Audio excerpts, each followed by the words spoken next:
Bendiciones a todos mis hermanos en esta hora. Bueno, aquí les presento la clase del pasado jueves, el resumen. De esa manera, estamos analizando la epistemología y la cosmovisión cristiana. Eh, Básicamente vivimos en una sociedad relativista donde lo bueno le llaman malo y a lo malo le llaman bueno. Y de esa manera es la forma en la cual como nosotros tenemos que manejar esa cosmovisión. Cuando hablamos de cosmovisión cristiana es el cosmos, o sea, cómo es mundo. Y de esa manera cómo debemos tener una visión del mundo, pero a la luz de la palabra de Dios. Y epistemología es el estudio del conocimiento. Entonces, analizando el conocimiento, analizando la ciencia, podemos, y también obviamente a la luz de la palabra de Dios, podemos tener una como visión que nos ayude a mirar las diferentes circunstancias que vive la humanidad y cómo podemos dar solución a través de la palabra de Dios. Entonces, es el concepto de cosmovisión cristiana en medio de la sociedad relativista que se vive en estos tiempos. Entonces hay que aprender a filtrar la información, ¿verdad? El internet, las noticias, cada quien da su punto de vista, cada quien tiene una noticia diferente, pero en medio de esa amplia gama de conocimiento que se recibe a diario a través de las redes sociales, la televisión, los noticieros, hay que filtrar la información y asimismo todo analizarlo a la luz de la palabra de Dios. La canciller alemana Angela Merkel llegó a decir de que Europa debe volver a Dios. Lamentablemente el continente europeo se ha alejado de los mandamientos, los estatutos de Dios, que al principio fue un continente en el cual se originaron grandes desviamientos. Europa prácticamente en el siglo XVI formó la reforma protestante con Martín Lutero y de esta manera un despertar cristiano evangélico y muchos misioneros vinieron de Europa acá a América a traer el evangelio y de esa forma de ahí nace la iglesia protestante evangélica, pero en estos tiempos Europa se ha apartado de Dios. Y de esta manera, ya prácticamente el continente europeo, hay muchos emigrantes árabes, o sea, hay más árabes que europeos, y de esa manera se está perdiendo como tal la esencia cristiana. Pero bueno, algo que ellos hicieron también, se olvidaron de Dios y vinieron otras culturas a imponer también su ideología, a poner su punto de vista. Dicen los estadistas que en Francia casi el 9% de la población es musulmana.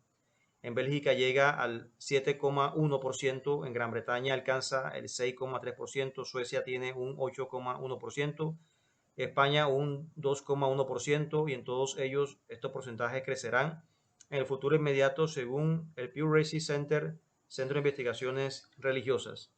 Lamentablemente también en Colombia vemos que los grupos paramilitares, guerrillas también quieren tomar el mando del país.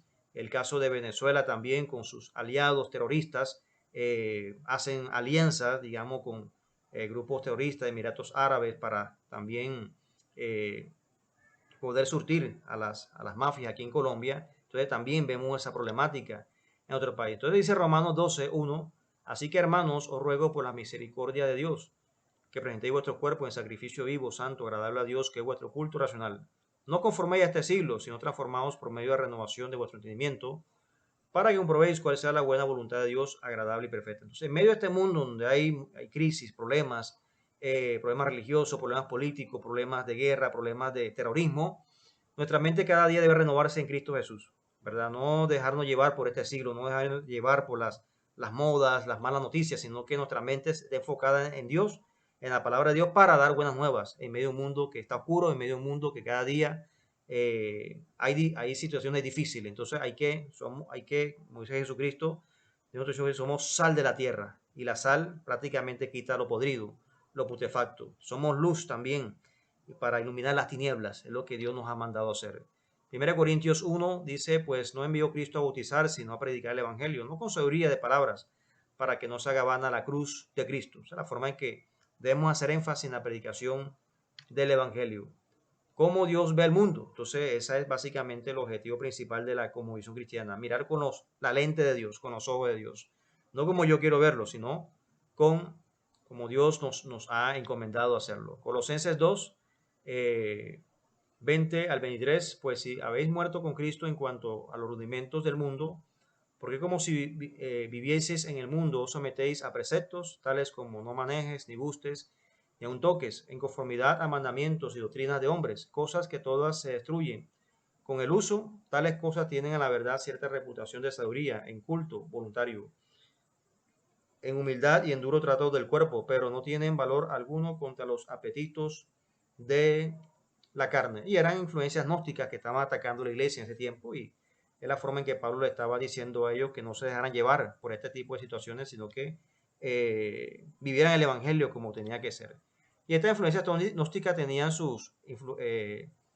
tenían, digamos, esa influencia de Platón, el dualismo de Platón, que manejaba alma y cuerpo, cual decía que el alma estaba sometida a la razón, a la voluntad, y el cuerpo a las pasiones y los apetitos naturales. Entonces había una guerra entre el alma y el cuerpo, y el alma era buena, el cuerpo era malo. Pero había una contradicción en este dualismo, porque se va a necesitar la materia, ¿verdad? Necesitamos del agua, que es materia para alimentarnos, para hidratarnos, digamos así, o los alimentos, que es materia para podernos alimentar. Entonces, si rechazamos la materia, podemos morir. Entonces, lamentablemente entra una contradicción aquí en esta área. Entonces, el cristiano no solo se vive en la escuela dominical, sino también en los diferentes días de la semana. Entonces, hablamos del ateo, que el ateo también se contradice. Él dice que no cree en Dios, pero a la vez está diciendo que existe un Dios, ¿verdad? Porque el decir que es ateo está manifestando que hay un Dios. Nadie puede negar algo de lo que está diciendo, de lo que está afirmando como tal. Si yo digo que soy apolítico, estoy afirmando que la política existe, que yo no quiera creer en ella otra cosa, pero estoy afirmando que la política existe. Así es el ateo. Dice que no cree en Dios, pero está afirmando que existe un Dios. Al decir que no cree en Dios, está manifestando la existencia de un Dios, o sea, que sí existe como tal. Que no quiera creer en él otra cosa, pero está diciendo que existe un Dios. Hay una contradicción. Entonces, también puede haber una contradicción en el cristiano, ¿verdad? Dice que es cristiano, pero no predica. Entonces, hay una contradicción ahí. Entonces, debe como tal proclamar el evangelio. Si dice que es cristiano, entonces es la forma en la cual, como dice la palabra, eres cristiano, muéstrame también tus frutos. Es la forma en la cual Dios nos está mandando a cumplir con esa gran comisión. El cristiano debe entender que su puesto de trabajo es un ministerio. Entonces, así sea médico, abogado, ingeniero, maestro de obra, donde se encuentre, debe predicar la palabra de Dios. Donde se encuentre, ¿verdad? En una fábrica, en un almacén, donde se encuentre, debe predicarle la palabra de Dios a sus compañeros. Entonces, no solamente es cristiano un domingo, ahí en la iglesia, y en la semana no es cristiano, no tiene que ser cristiano también en la semana. Entonces, de esa manera, allá en su puesto de trabajo debe formar un ministerio, allá en su puesto de trabajo debe predicar la palabra de Dios.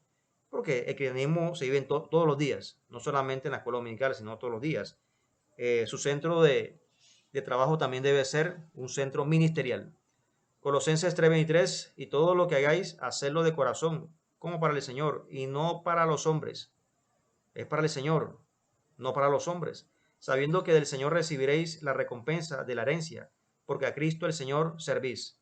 No estamos sirviendo al jefe, no estamos sirviendo al gerente, le estamos sirviendo a Cristo. Le estamos sirviendo a Cristo como tal. Entonces, es la forma en la cual, como nos dice aquí Colosenses. Bueno, hasta aquí llegamos, dejamos la clase, mis hermanos, y la próxima semana continuamos con la temática como visión cristiana. Que Dios les bendiga.